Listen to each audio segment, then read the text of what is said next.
Morning students. कल ma'am ने आपको आपकी भाषा मादरी बुक का पार्ट 9 करवाया था। आज हम भाषा मादरी बुक का पार्ट 10 एक बोना और लकड़हारा पढ़ेंगे। बोना बोना कौन होते हैं? जो लंबाई में छोटे होते हैं। और लकड़हारे के बारे में आप सबको पता है कि लकड़हारा जो है वो जंगल से लकड़ियां काटता है और उसको बाजार में जाकर बेचकर अपना और अपने परिवार का पेट पालता है। तो आज हम इस पार्ट में पढ़ेंगे कि इसमें बोना और लकड़हारे का क्या हुआ। एक लकड़हारा था, वह रोज जंगल में जाकर लकड़ियां काटता था और शहर में लाकर उन्हें बेच देता था। एक दिन उसने सोचा, क्या सोचा कि आसपास से तो सब लकड़हारे लकड़ी काट कर ले जाते हैं, जिसके कारण उसको सूखी लकड़ी आसानी से मिलती नहीं थी। इसलिए उसने सोचा कि मैं लकड़ियां लेने के लिए जंगल के थोड़ी सी आगे और दूर तक जाता हूँ, ताकि मुझे वहां जाकर आसानी से लकड़ियां मिल जाए। तो एक दिन क्या हुआ, एक दिन मैं जंगल में बहुत दूर तक चला गया और उस समय कौन सा मौसम था? उस समय सर्दी का मौसम था, सख्त जाड़ा पड़ रहा था। इसका मतलब है कि बहुत ज्यादा ठंड थी।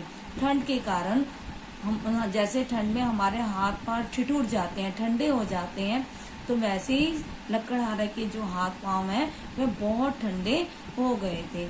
उसकी उंगलियां बिल्कुल सुन्न हो जाती थी।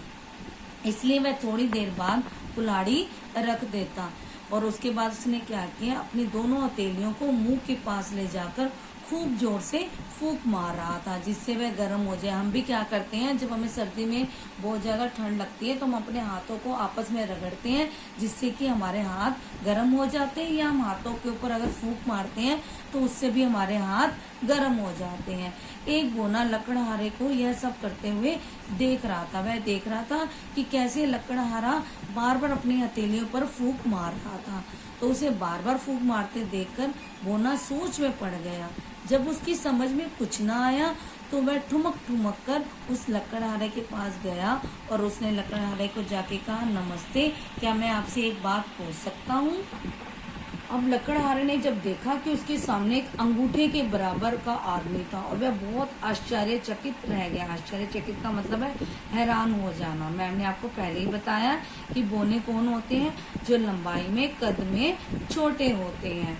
तो लकड़हारे हैरान हो गया, लेकिन उसने फिर भी उसे कहा, हाँ पूछो। तो वह बोना बोला, तुम हाथों में फूंक क्यों मार रहे हो? तो लकड़हारे ने उसे जवाब दिया, सर्दी बहुत है ना, ठंड है, तो इससे मेरे हाथ ठिठुर जाते हैं। ठिठुर का मतलब है ठंडे हो जाते हैं। तो मैं क्या कर रहा हूँ, मुंह से फूंक मारकर उन्हें गर्म कर लेता हूँ। बोने ने अपना सुपारी जैसा सिर हिलाया और कहा, अच्छा यह बात है। यह कहकर वह वहां से चला गया, पर वह दूर नहीं गया, वह वहीं आसपास ही छुप गया और वह दूर से देखता रहा कि लकड़हारा क्या क्या कर रहा है। जब दोपहर हुई तो लकड़हारे ने खाना पकाने की तैयारी शुरू कर दी। वह इधर उधर से 2 पत्थर उठाकर लाया और उसने उससे एक चूल्हा बनाया। उसके पास हांडी थी। हांडी का मतलब होता है जिसमें हम खाना पकाते हैं। तो उसने क्या किया, आग सुलगा कर उसे उस हांडी को चूल्हे पर रख दिया और उसने उसमें आलू उबलने के लिए भी रख दिए। लेकिन लकड़ी जो थी वह गीली थी, इसलिए आग बार बार बुझ जाती थी, ठंडी हो जाती थी। तो लकड़हारे ने क्या किया, लकड़हारा मुंह से फूंक मारकर उसे तेज कर देता। फूंक मारने से जो आग ठंडी हो जाती थी वो दोबारा से जल जाती थी। बोने ने सोचा, अब ये फिर फूंक मार रहा है, क्या उसके मुंह से आग निकलती है जिसके कारण आग बार बार जल जाती है? पर वह चुपचाप देखता रहा। लकड़हारे को सख्त भूख लगी थी। सख्त का मतलब है बहुत जोर से भूख लगी थी, इसलिए उसने फटाफट से क्या किया, एक आलू निकाल लिया, लेकिन वह आलू काफी गर्म था।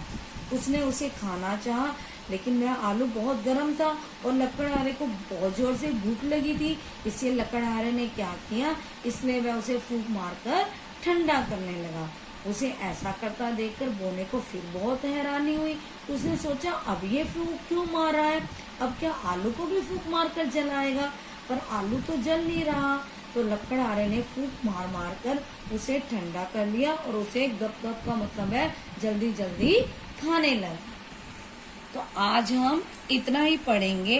तो आप सब इस पाठ में आए हुए शब्द जो आए हैं उनके अर्थ और जो कठिन शब्द आपको लगते हैं उनकी प्रैक्टिस आप अपनी रफ नोटबुक में करेंगे और इस पाठ को बहुत अच्छे से पढ़ेंगे। आगे का पाठ हम कल पढ़ेंगे। धन्यवाद।